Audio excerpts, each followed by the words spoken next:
মই আমাৰ বঙাইগাঁও জিলাৰ ছিনিয়ৰ সতীৰ্থ দুয়োগৰাকীকে মই অনুৰোধ জনাম যে বঙাইগাঁও জিলাৰ শিক্ষা ব্যৱস্থাটোক লৈ পেলাই কিবা আপোনালোকৰ কথা আজি ৰাইজৰ আগত জনোৱা উচিত। শ্ৰদ্ধাৰ সাংবাদিক দাদা ভাইসকল, অত্যন্ত চিন্তনীয় আৰু ভাবিবলগীয়া কথা। অসম বিধানসভাৰ অধিৱেশন আছে। আপোনালোকৰ জৰিয়তে বঙাইগাঁৱৰ বৰ্তমানৰ বিধায়িকা দীপ্তিময়ী চৌধুৰী ডাঙৰীয়ানীক আহ্বান জনাইছোঁ, বঙাইগাঁওবাসী ৰাইজৰ হৈ তেওঁ বিধানসভাত দুটা কথা ৰাখক, শিক্ষাৰ কথাই ৰাখক।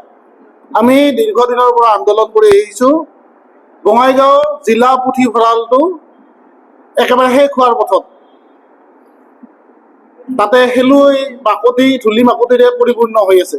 কেতিয়া খুলিব স্পষ্ট কৰক। ইঞ্জিনিয়াৰিং কলেজ 2021 চনতে কমপ্লিট হ'ব লাগিছিল। তৃতীয়বাৰৰ বাবে একেখন চৰকাৰ, দ্বিতীয়বাৰৰ বাবে মুখ্যমন্ত্ৰী হিমন্ত বিশ্ব শৰ্মা। কোনদিনাখন ইঞ্জিনিয়াৰিং কলেজ আৰম্ভ কৰিব ৰাইজক জনাওক। বঙাইগাঁও পলিটেকনিক আন্তঃগাঁথনি শেষ, শিক্ষা গ্ৰহণ কৰিব যে তাতে বাহিৰৰ শিক্ষাৰ্থী আহিব, ভয় খোৱা অৱস্থা। আমাৰ বঙাইগাঁও ITI পয়া লগা অৱস্থা। সন্মুখত এটা ডাঙৰ কনফাৰেন্স হল, মন্ত্ৰী বিধায়কসকল আহিলে তাতে জিৰণি লয়। ইমান ৰাতি চিকমিক বিজুলী বাতি জ্বলি থাকে আৰু ITI-খন দেখিলে এনেকুৱা লাগে যেন মান্ধাতা যুগৰ কিবা এটা ঘৰ পৰি আছে।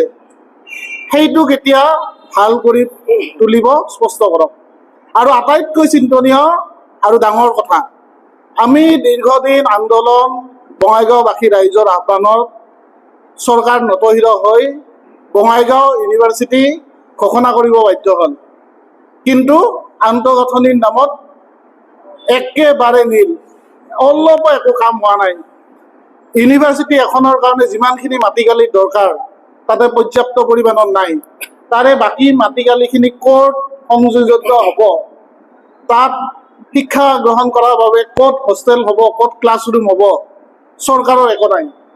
সময়ে সময়ে ইউনিভাৰ্চিটি কৰ্তৃপক্ষই সাধাৰণ কলেজৰ এলুমিনিয়ে হওক, বিশিষ্ট নাগৰিকে হওক, শিক্ষাবিদে হওক, সাংবাদিকসকলকে হওক মাতি তেওঁলোকে এটা কথা আমাক জাপি দিব চেষ্টা কৰে যে ইউনিভাৰ্চিটি হ'ল, গতিকে বঙাইগাঁওখন বহুত শিক্ষাৰ ক্ষেত্ৰত অগ্ৰসৰ হৈ গ'ল, গতিকে আমি হাই ছেকেণ্ডাৰীটো এতিয়া ইউনিভাৰ্চিটিৰ পৰা বিলুপ্ত কৰিব খোজোঁ। বঙাইগাঁৱৰ পটভূমিতে কৈছোঁ, প্ৰত্যেক বছৰ নাই কমেও 1000 মেট্ৰিক পাছ কৰা ল'ৰা ছোৱালীও নাই। হাই ছেকেণ্ডাৰী ভাল ভাল হাই ছেকেণ্ডাৰী ইয়াতে নাই। বঙাইগাঁও কলেজখনতে যিমানখিনি 600-700 ষ্টুডেণ্টে শিক্ষা গ্ৰহণ কৰিছিল, এতিয়া যেতিয়া তেওঁলোকে হাই ছেকেণ্ডাৰী বন্ধ কৰিব খোজে, এই 1000 ছাত্ৰ ছাত্ৰীৰ ভৱিষ্যতৰ কথা কোনে চিন্তা কৰিব? তেওঁলোকেও আমি হাতে ভৰিয়ে ধৰি এটা বছৰৰ কাৰণে আমি উত্তৰ বঙাইগাঁও স্কুল আৰু CM দাস মেমৰিয়েল স্কুলত ক্লাছৰুমৰ ব্যৱস্থা কৰি শিক্ষাদানৰ কাৰণে তেওঁলোকক মান্তি কৰাইছোঁ। কিন্তু শিক্ষামন্ত্ৰীটো আগৰবাৰৰে আছে, ৰণোজ পেগু ডাঙৰীয়া। স্পষ্ট কৰক, এই 1000 হাই ছেকেণ্ডাৰী ছাত্ৰ ছাত্ৰীৰ ভৱিষ্যত কি হ'ব? তেওঁলোকক ইউনিভাৰ্চিটিত ৰাখিব নোখোজে। বঙাইগাঁৱত ইমান দিনত 40 বছৰীয়া শাসনত থকা ফণীভূষণ চৌধুৰীয়ে হাই ছেকেণ্ডাৰীৰ বিশেষ একো ব্যৱস্থা নকৰিলে। দীপ্তিময়ী চৌধুৰী বাইদেউ, তেখেতৰ পত্নী বৰ্তমানৰ বিধায়িকা, তেখেতে এই বিষয়ে কথা নকয়। সেয়েহে আপোনালোকৰ জৰিয়তে বিনম্ৰ অনুৰোধ দীপ্তিময়ী চৌধুৰী ডাঙৰীয়ানীক, বিধানসভাত মুখ্যমন্ত্ৰীকে প্ৰশ্ন কৰক, শিক্ষামন্ত্ৰীকে প্ৰশ্ন কৰক। জুবিন ক্ষেত্ৰত গৰিমাই গাৰ্গ আহিছে, জুবিনৰ প্ৰতিমূৰ্তি উন্মোচন কৰিছে, আমি অত্যন্ত ভাল পাইছোঁ।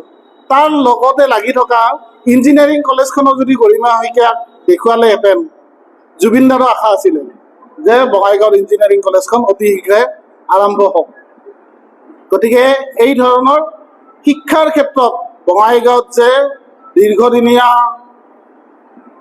এটা ৰাজনৈতিক পৰিয়ালে একো নকৰিলে, সেয়া বঙাইগাঁওবাসী ৰাইজে দেখিছে। সেইকাৰণে আমি বঙাইগাঁও জিলা কংগ্ৰেছ, অসম প্ৰদেশ কংগ্ৰেছ কমিটিয়ে অত্যন্ত মনস্তাত্ত্বিকভাৱে দুখ পাই আছোঁ। কাৰণ হিমন্ত বিশ্ব শৰ্মাই কিবা এটা প্ৰশ্ন কৰিলেই তেখেতে খালি টুলুঙা কথা কয়। টুলুঙা কথা কোৱাৰ এতিয়া সময় নাই। তেখেতে কৈছে যে 3 বছৰলৈকে ৰাজনৈতিক কথা নকয়।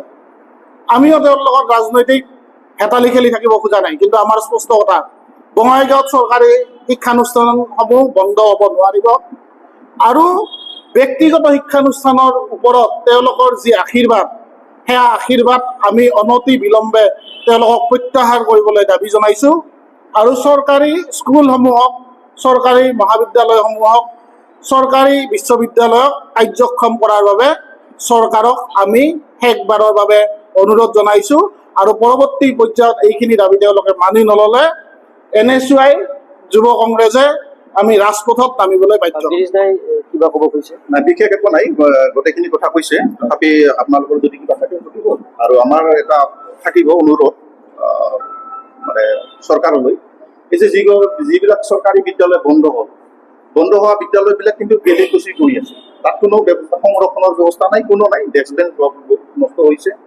বিল্ডিংবিলাক নষ্ট হৈছে আৰু এইবিলাক নষ্ট হৈ আছে। গতিকে বঙাইগাঁৱতে বহু কেইখন আছে, গোটেই অসমত হাজাৰ হাজাৰ স্কুল বন্ধ হৈছে। এই প্ৰপাৰ্টিবিলাক ধ্বংস হৈ আছে। ধ্বংস হ'ব নালাগে, তাক সৎ ব্যৱহাৰ কৰিব লাগে বা স্কুলখন পুনৰ জীৱিত কৰিব লাগে। পুনৰ জীৱিত কৰাটো মূল লক্ষ্য থাকিব লাগে আৰু যদি নোৱাৰে আমাৰ প্ৰপাৰ্টি সম্পত্তিবিলাক যাতে নষ্ট নহয়। এইটো বঙাইগাঁও জিলা নহয়, গোটেই অসমতে সেই প্ৰক্ৰিয়াটো মানে চকু দিব লাগে চৰকাৰে, এইটো আমাৰ এটা দাবী। মই আৰু এটা কথা ইয়াত সংযোজন কৰি দিব খুজিছোঁ শেষত, যে বৰ্তমানৰ যিগৰাকী শিক্ষামন্ত্ৰী ভাৰতবৰ্ষত ধৰ্মেন্দ্ৰ প্ৰধান ডাঙৰীয়া, তেখেতে আচলতে শিক্ষামন্ত্ৰী হৈ থকাৰ যোগ্যতা হেৰুৱাইছে আৰু ইতিমধ্যে আপোনালোকে জানে যে বিভিন্নজনে বিভিন্ন ধৰণেৰে ঘৰত বহিও মানুহে কোৱা আৰম্ভ কৰিছে যে ধৰ্মেন্দ্ৰ প্ৰধান ডাঙৰীয়াক আৰু শিক্ষামন্ত্ৰী হিচাপে আমাক নালাগে। আৰু এই দাবী আজি অসম প্ৰদেশ কংগ্ৰেছ কমিটি আৰু বঙাইগাঁও জিলা কংগ্ৰেছ সমিতিৰ তৰফৰ পৰা আমি দাবী জনালোঁ। আমি লগতে দাবী জনালোঁ যে আমাৰ যিগৰাকী শিক্ষামন্ত্ৰী অসমৰ ৰণোজ পেগু ডাঙৰীয়া, আমি দেখিছোঁ যে তেওঁ এটা ৰাবাৰ ষ্টাম্প হৈহে আছে।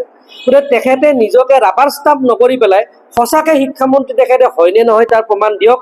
ৰণোজ পেগু ডাঙৰীয়া অলপ শিক্ষা দীক্ষা থকা মানুহ, গতিকে শিক্ষা দীক্ষা থকা মানুহ হিচাপে তেখেতে যিখিনি নতুন ল'ৰা ছোৱালী আগবাঢ়ি আহিছে অসমৰ শিক্ষা দীক্ষাৰ মাজেৰে নিজকে উন্নত কৰিব বিচাৰিছে, তেওঁলোকৰ লগত অলপমান তেওঁলোকৰ হৈ তেওঁ অলপমান চিন্তা চৰ্চা কৰক। কেৱল নিজৰ গাড়ীটো বচাবলৈ মুখ্যমন্ত্ৰীৰ পদলেহন কৰি থাকিবৰ প্ৰয়োজন নাই। কথাটো হ'ল তেওঁ নিজে ৰবৰ ষ্টাম্প হৈ থাকিবলৈ নালাগে। আৰু এটা কথা আৰু আপোনালোকক এটা ইনফৰমেশ্যন মই দিব খুজিছোঁ, সেইটো হ'ল যে বৰ্তমান অসমৰ কেইবাখনো আগশাৰীৰ ইউনিভাৰ্চিটি, বিশ্ববিদ্যালয় বৰ্তমান আৰ্থিক দুৰৱস্থাত ভুগি আছে।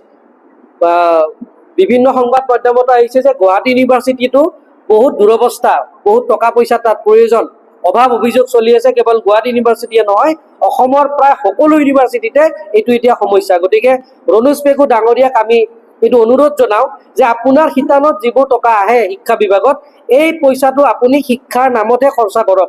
এই পইচাটোৰে আপুনি নিজৰ সমষ্টিত বা নিজৰ পা পৰিয়ালক চাকৰি দিয়া বা নিজৰ পা পৰিয়ালক ব্যৱসায়ৰ নামত আপুনি সেই পইচা বিতৰণ কৰিব নালাগে। গতিকে আজি মূলতঃ কথা এইখিনিয়ে থাকিল। আপোনালোকৰ